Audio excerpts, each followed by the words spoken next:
Now, amid escalating tensions between Israel and Hezbollah, Hezbollah has announced that it launched a barrage of 40 rockets at a military base in northern Israel in response to Israeli strikes on Lebanon. Hezbollah claimed responsibility for bombing the main air and missile defense bases of the Israeli Northern Area Command with dozens of Katyusha rockets.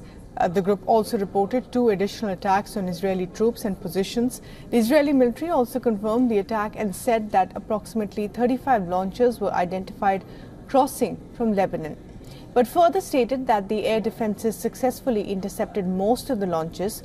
The IDF further said that the 2 drones from Lebanon fell in northern Israel without causing injuries. The IDF announced that troops carried out exercises simulating fighting in Lebanon, which the military said were a part of the Northern Command's efforts to increase readiness amid the heightened tensions on the northern border. Meanwhile, at least 3 people, all members of Gaza's first responders, were killed in an Israeli airstrike in central Gaza. The bodies of those killed and injured were transferred to the Al-Aqsa hospital in Deir al-Balah.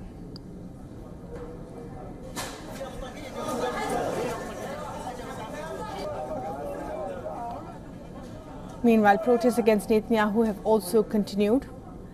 Thousands of Israeli demonstrators in Jerusalem against Netanyahu government are calling to overthrow the Netanyahu government and to immediately make a hostage deal with Hamas. Take a look at those visuals.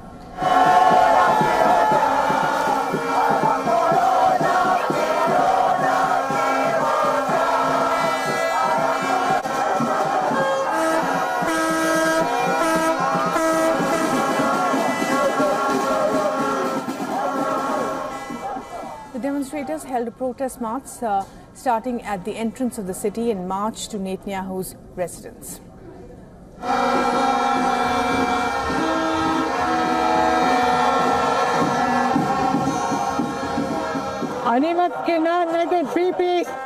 I've been protesting against Bibi for 6 years now, and I'm sorry that we were not able to prevent him from forming a government.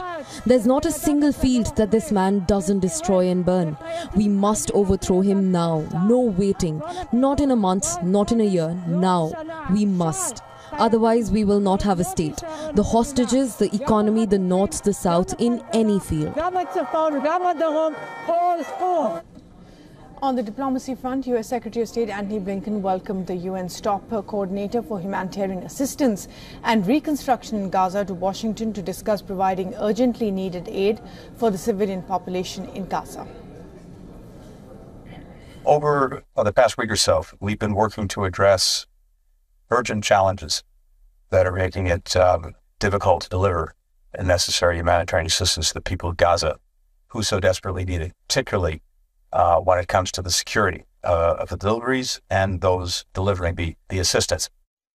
The UN Security Council has approved a resolution demanding Yemen's Houthis to halt all attacks on ships and urge the disruption to maritime security.